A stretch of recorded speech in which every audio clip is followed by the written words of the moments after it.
जीवन खूप सुंदर आहे. तसेच ते क्षणभंगूर देखील आहे. म्हणूनच खात्री करा की काय आमच्या भोवती देवाच्या हाताचे कुंपण आहे. काय मी देवाच्या तळहाती आहे.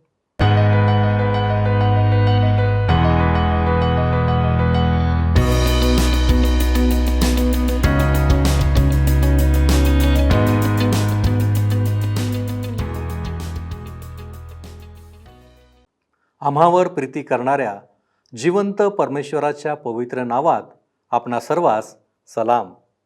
उपासना कार्यक्रमामध्ये आपले हार्दिक स्वागत. प्रियांनो, जीवनाच्या प्रवासामध्ये अनेक वेगवेगळे प्रसंग, संकटे, अनुभव येत असतात. परंतु मनुष्य असा कधीच विचार करीत नाही की जीवनामध्ये या गोष्टी का? जीवनातील प्रत्येक परिस्थिती आम्हाला शहाणे बनवीत असतात. म्हणूनच अनेक लोक म्हणतात की जितके जास्त जीवन एखादी व्यक्ती जगते तितका जास्त अनुभव त्या व्यक्तीकडे असतो. परंतु वास्तविकता काही वेगळीच आहे. जीवनामध्ये एखादी व्यक्ती देवावर जितकी अवलंबून राहते तितकी ती व्यक्ती जास्त अनुभवी बनते. आणि विशेष म्हणजे वेगवेगळ्या प्रसंगात, संकटात ती व्यक्ती अतिशय धैर्याने आणि मजबूतीने उभी राहते. स्वतःची तर काळजी घेतेच, परंतु इतरांसाठी मार्गदर्शक बनते आणि धैर्य देणारीही बनते. कदाचित या गोष्टी खूप तार्किक वाटत असतील, पण आज आपण हीच गोष्ट आजच्या अध्ययनातून पाहणार आहोत. पौल रोमच्या दिशेने जलप्रवास करीत असताना बंदिवान होता आणि त्यावेळेस त्या सर्वांवर संकट आले. त्यावेळेस पौलाने सर्वांना धीर कसा दिला, तो स्वतः देवावर विसंबून होता, हे आपण पाहणार आहोत. तर मग चला प्रियांनो, आपण आपल्या अध्ययनाची सुरुवात करूया. श्रोत्यांनो, ह्या दिवसांमध्ये आम्ही प्रेषितांची कृत्ये ह्याच्या 27व्या अध्यायाचे अध्ययन करीत आहोत. जर आपणाजवळ नवा करार आहे तर अवश्य उघडा. प्रेषितांची कृत्ये 27वा अध्याय 39 पासून पुढची वचने आता आपण अभ्यासणार आहोत. आम्ही पाहिलं होतं श्रोत्यांनो की कशा प्रकारे पॉल आणि त्याच्यासोबतचे इतर लोक त्या समुद्री तुफानामध्ये सापडलेत आणि त्यांना असं वाटलं की आम्ही आता मरणार. प्रथम त्यांनी समुद्रातून सर्व सामान बाहेर टाकले. 14 दिवसपर्यंत त्या वादळात ते त्या भयंकर वाऱ्याशी झोंबत होते आणि शेवटी त्यांच्या पदरी निराशा आली. त्यांना असं वाटलं की आता जगणे अशक्य आहे. परंतु अशा वेळेला परमेश्वराने पौलाद्वारे त्यांना सांगितले की धीर धरा आणि भिवू नका. पौलाने त्यांना म्हटले, ज्याचा मी आहे व ज्याची मी सेवा करीतो त्या देवाचा दूत गेल्या रात्री माझ्याजवळ उभा राहून म्हणाला, पौला, भिवू नको. तुला कैसरापुढे उभे राहिले पाहिजे आणि पहा, तुझ्याबरोबर जे तारवातून चालले आहेत ते सर्व देवाने तुला दिले आहेत. आणि पौल मग उभा राहून त्यांना म्हणतो की धैर्य धरा. माझा देवावर भरोसा आहे की त्याने मला जसे कळविले तसेच घडेल. श्रोत्यांनो, जेव्हा आम्ही अशा प्रकारच्या भयंकर संकटामध्ये सापडतो, जेव्हा असं वाटतं की काहीच मदत मिळणार नाही आणि मृत्यू अगदी निश्चित आहे, तशा वेळेला परमेश्वराची मधुर वाणी, अगदी शांत वाणी आमच्याजवळ येते की धैर्य धरा आणि माझ्यावर भरोसा ठेवा. आम्हाला दिसतं की पौलाने असे त्यांना सांगितल्यानंतर 14व्या रात्रीला आद्रिया समुद्रात जेव्हा त्यांचे जहाज इकडे तिकडे हेलकावे खात होते आणि खलाशांना वाटले की आता आम्ही कोणत्या तरी प्रदेशाजवळ येत आहोत, तेव्हा त्यांनी पाणी किती खोल आहे ते पाहण्यास सुरुवात केली. हळूहळू ते पाणी कमी होत गेले, परंतु त्यांना पुन्हा असं भय वाटलं की कदाचित ते खडकाळ जागेवर आपटतील आणि ते निश्चितच मरतील. परंतु परमेश्वराने जे अभिवचन त्यांना दिले होते ते त्याने पूर्ण केले. आम्हाला दिसतं की पौलाने त्यांना म्हटले की 14 दिवस तुम्ही उपाशी आहात. आता तुम्ही उठा आणि जेवा, काहीतरी भोजन घ्या. संकटाच्या वेळी असं म्हणणं सहज नाही, फार कठीण असतं. कारण जेव्हा आम्ही स्वतः सुद्धा त्या संकटात सापडलेलो असतो, तेव्हा इतरांना साहस देणं, हिंमत देणं, धैर्य देणं आमच्यासाठी कठीण असतं. परंतु पौलाने ते कार्य केलं, कारण त्याचा जिवंत परमेश्वरावर भरोसा होता. त्याला माहीत होतं की माझा परमेश्वर जे त्याने मला आश्वासन दिले आहे ते पूर्ण करण्यास समर्थ आहे. पौलाने त्यांना सांगितले की तुम्हापैकी कोणाच्या देखील डोक्याच्या केसाचाही नाश होणार नाही. आणि पौलाने भाकर घेऊन त्या सर्वांसमक्ष देवाचे आभार मानले आणि ती मोडून तो खाऊ लागला. आणि त्या सर्वांना धैर्य आले. त्यांनीही अन्न खाल्ले. किती सुंदर जिवंत साक्ष, विलक्षण साक्ष त्या ठिकाणी स्थापित झालेले आहे. ते एकूण 276 जण होते. चांगलेच मोठे जहाज ते होते. आणि अशा सर्व लोकांना हिंमत देणे, साहस देणे पौलाकरिता कठीण असेल, परंतु परमेश्वराच्या सामर्थ्यामध्ये त्याने हे कार्य केले. आता आपण 39 ते 44 वचने वाचूया. प्रेषितांची कृत्ये 27 अध्याय 39 ते 44 वचने. दिवस उगवल्यावरही ती जमीन कोणती हे त्यांनी ओळखले नाही, पण एक खाडी व तिचा सपाट किनारा त्यांच्या दृष्टीस पडला आणि साधेल तर त्यावर तारू लावावे असा त्यांनी विचार केला. मग नांगर कापून टाकून त्यांनी ते समुद्रात राहू दिले. त्याच वेळेस सुकाणाची बंधने ढिली केली आणि पुढचे शीड वाऱ्यावर सोडून सपाटीची वाट धरली. मग समुद्रात वर आलेल्या जमिनीस तारू लागल्यावर त्यांनी ते पुढे घुसविले. तेव्हा नाळ ऋतून गच्च बसली आणि वराम लाटांच्या जोराने फुटून गेले. तेव्हा बंदिवानांपैकी कोणी पोहून पळून जाऊ नये म्हणून त्यांना मारून टाकावे अशी शिपायांनी मसलत केली. तथापि पौलाला वाचावे अशा इच्छेने शताधिपती त्यांच्या बेतास आडवा आला आणि त्याने हुकूम दिला की ज्यांना पोहता येत असेल त्यांनी पहिल्याने उडी टाकून किनाऱ्यात जावे आणि बाकीच्यांनी कोणी फळ्यांवर, कोणी तारवावरील दुसऱ्या कशावर बसून जावे.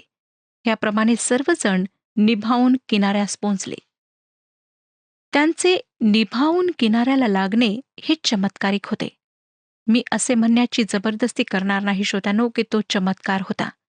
तसे असले तरी देवाने खात्रीने आपले आश्वासन पूर्ण केलेले आहे आणि 276 लोकांचे जीव वाचले आणि ते सुखरूप किनाऱ्यावर आले. आता आपण 28व्या अध्यायाकडे वळत आहोत.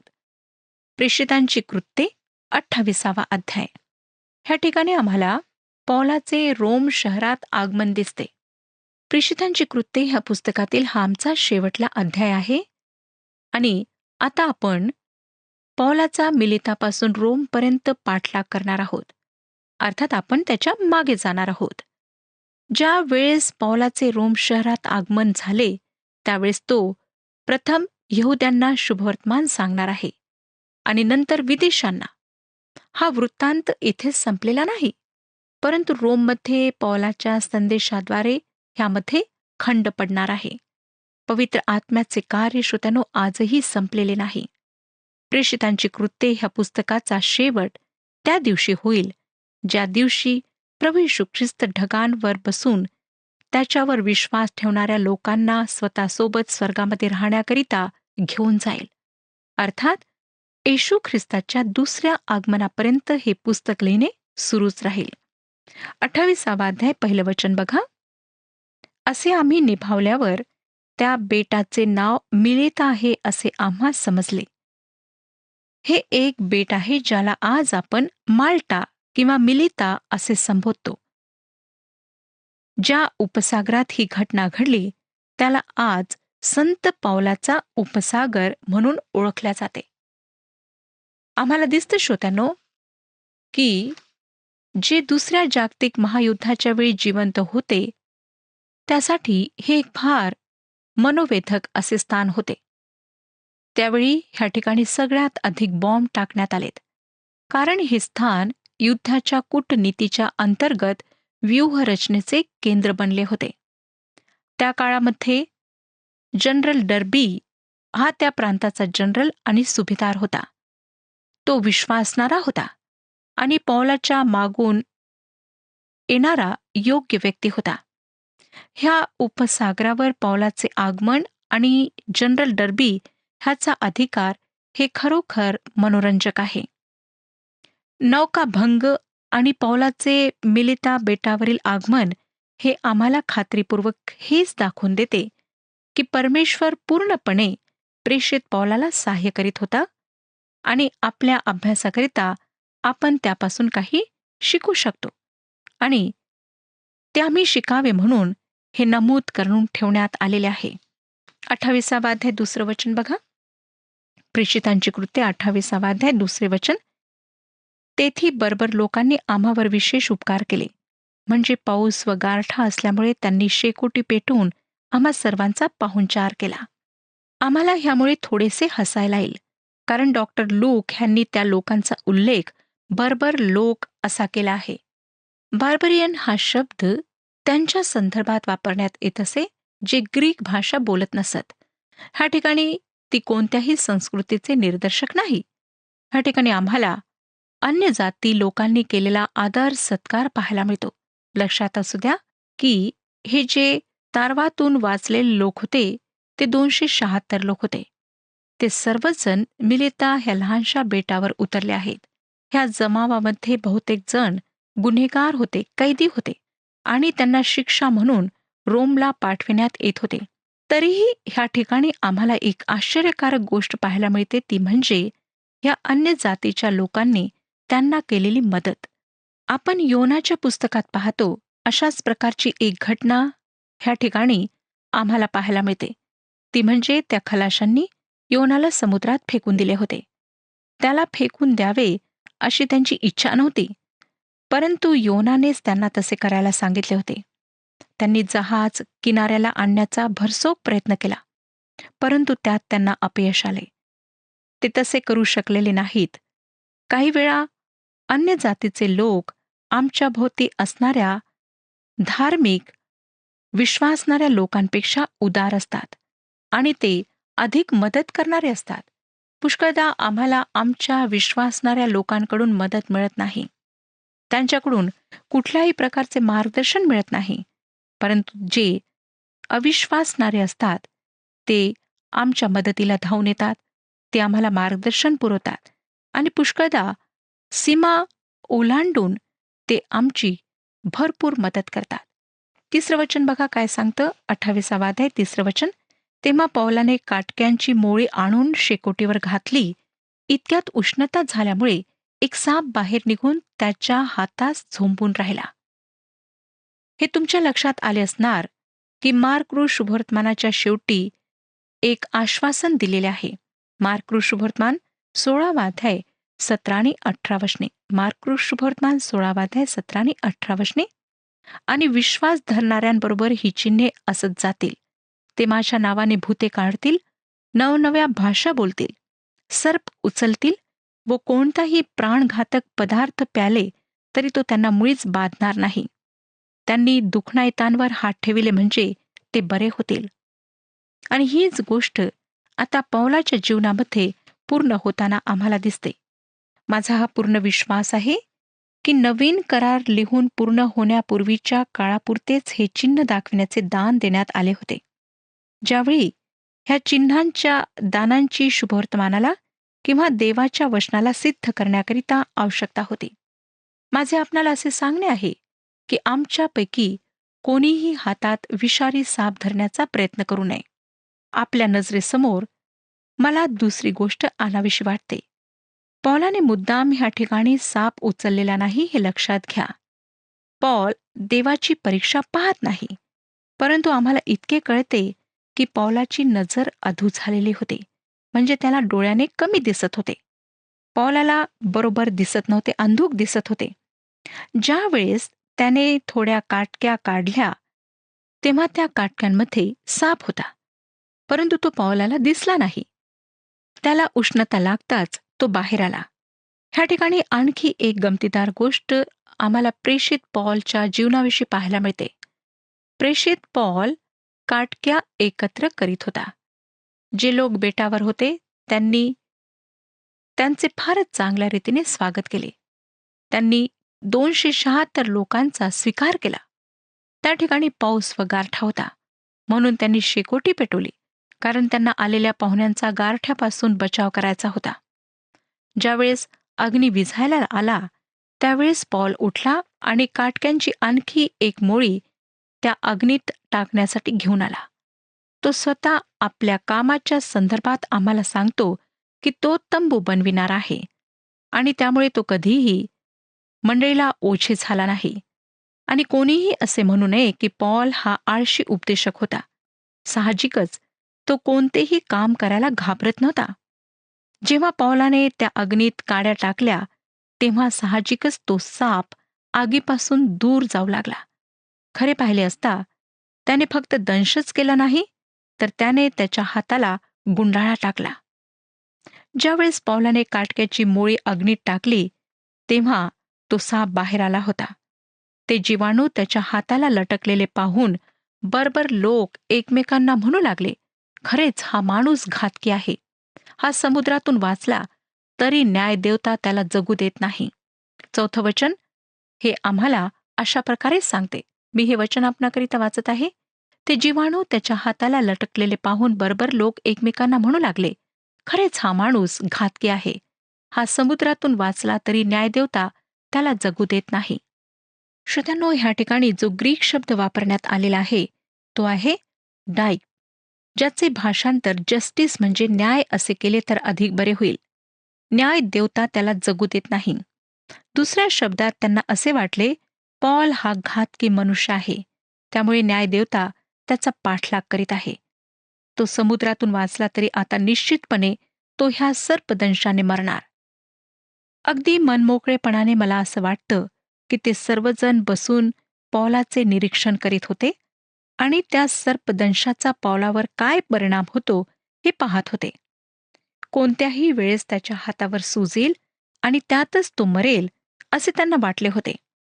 त्यांना ह्या सर्व गोष्टी अनुभवावरून माहीत होत्या, कारण सापाने दंश केल्यानंतर आपल्या लोकांचे काय झाले हे त्यांनी प्रत्यक्ष आपल्या डोळ्यांनी पाहिलेले होते आणि तसेच पौलाला सुद्धा होईल अशी त्यांना अपेक्षा होती किंवा असे त्यांना वाटत होते. लक्षात घ्या श्रोत्यांनो की हे अन्य जातीचे लोक न्यायासंबंधाने सुद्धा जागरूक होते आणि त्यांनी लगेच समजूत करून घेतली की पॉल हा एक घातकी माणूस आहे, खुनी माणूस आहे आणि त्याला त्याच्या पातकांची शिक्षा मिळत आहे.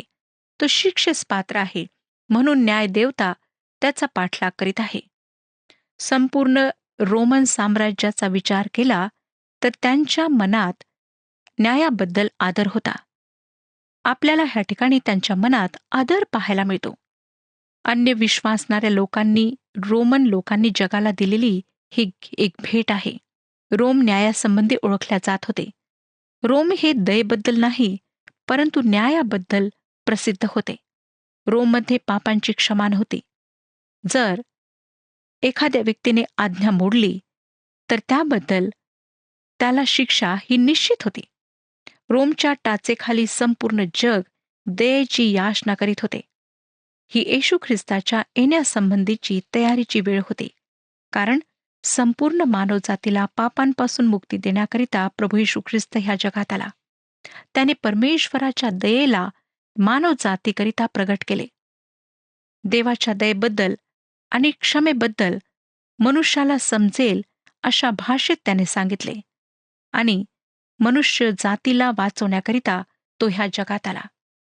श्रोत्यांनो, प्रभू येशू ख्रिस्त 2000 वर्षांपूर्वी जरी ह्या जगात आला होता तरी तो आज सुद्धा प्रत्येक पापी व्यक्तीला तारण देण्याकरिता समर्थ आहे. पापांची क्षमा देण्यासाठी समर्थ आहे. मानवाचा पापाच्या भिंतीमुळे, त्या भयंकर पापामुळे परमेश्वराशी जो संबंध तुटलेला होता तो पुन्हा जुळवून आणण्याकरिता प्रभू येशू ख्रिस्त समर्थ आहे.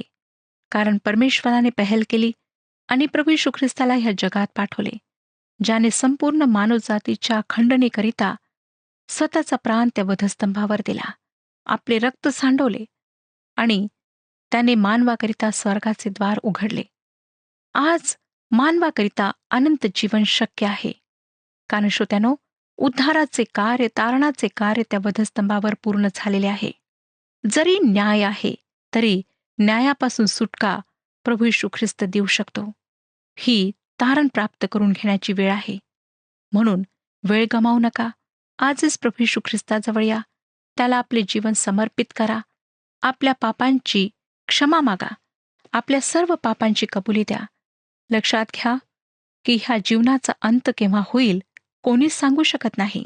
अनेक लोकांना वाटतं की प्रभू येशू ख्रिस्त तर येणार आहे, परंतु 2000 वर्षे झालीत, अद्यापही तो आलेला नाही. मग आम्ही आमचे जीवन का म्हणून अशा प्रकारे व्यतीत करावं की ज्यामध्ये काही मौज मजा नाही? अनेक लोक जीवनातील मौज मजेला अधिक प्राधान्य देतात. त्यांना असं वाटतं की आता वेळ आहे, म्हणून जितकी मजा करून घेता येईल तितकी करून घ्यावी. श्रोत्यांनो, सावधगिरी बाळगा. कोणाचा अंत केव्हा होईल सांगता येत नाही. म्हणून आजच अशा प्रकारे जीवन जगा की आमचा अंत आज होणार आहे. प्रभू येशू ख्रिस्ताला भेटण्याकरिता तयारीत असा. तो कधी येईल कोणालाही ठाऊक नाही. कदाचित तो ह्या क्षणी येऊ शकतो. म्हणून आपल्या पापांबद्दल पश्चाताप करून त्याला आपले जीवन समर्पित करून त्याला आपला तारणारा म्हणून स्वीकारा. तो तुमची वाट बघत आहे. त्याचे आमंत्रण आपणातील प्रत्येकाकरिता आहे.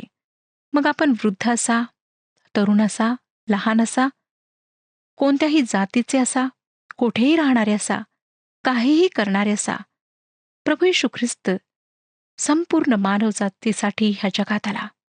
तो आज आपणातील प्रत्येकाला आमंत्रित करीत आहे. त्याचे हे आमंत्रण स्वीकारा आणि आपले जीवन त्याला समर्पित करून आपल्या अंतःकरणामध्ये त्याला तारणारा म्हणून स्वीकारा. परमेश्वर आपणास सर्वांस आशीर्वाद देवो. प्रियांनो, काही महत्त्वपूर्ण गोष्टी आपण आज शिकलो आहोत. देवावर पूर्णपणे भरोसा ठेवा. तो सर्व संकटात आमच्याबरोबर असतो, आम्हाला धीर देण्यासाठी, सहाय्य करण्यासाठी. जरी परिस्थिती विपरीत असली तरी देव आमचा नाश करीत नाही, आमच्याबरोबर असणाऱ्यांचाही नाश करीत नाही. इतर लोकही आम्हाला कठीण प्रसंगात आम्हाला उपयोगी पडतात. आज आपण एक प्रश्न मनात घेऊन येथे थांबूया. आणि तो प्रश्न म्हणजे, काय माझ्या आयुष्यातील मला मिळालेल्या क्षणांमध्ये मी देवाबरोबर आहे? आपण प्रार्थना करू. प्रभूजी, आम्ही तुझ्या चरणांपाशी आलेलो आहोत. आज आमची विनंती, आमची प्रार्थना एकच आहे की आम्हाला सदैव तुझ्या हाताच्या कुंपणामध्ये तू ठेव. आम्हाला ठाऊक आहे प्रभूजी, आमच्या जीवनामध्ये संकट आहेत, त्रास आहेत आणि आम्हाला न आवडणाऱ्या गोष्टी देखील आमच्या जीवनामध्ये घडणाऱ्या आहेत, ज्याच्यामुळे आम्ही भयभीत होतो. होय प्रभूजी, आम्हाला तुझ्या हाताच्या कुंपणाची गरज आहे. आम्ही स्वतःला तुझ्या पवित्र हातामध्ये सोपीत आहोत, यासाठी की प्रभूजी, जेव्हा तुझं संरक्षण आम्हाला लाभतं त्यावेळेस खऱ्या अर्थानं आम्ही धैर्यवान होतो आणि इतरांना देखील आम्ही धीर देणारे होतो. होय प्रभूजी, आमचा अशा रीतीने उपयोग व्हावा अशी आमची इच्छा आहे. आम्ही स्वतःला तुझ्या हाती सोपवितो. तू आमचा स्वीकार कर, तू आम्हाला आशीर्वादित कर. तारणारा प्रभू येशू ख्रिस्त याच्या गोड आणि गौरवी नावात ही प्रार्थना करतो, म्हणून तू ऐक. आमेन. प्रभू येशूची कृपा आपणाबरोबर सदैव असो.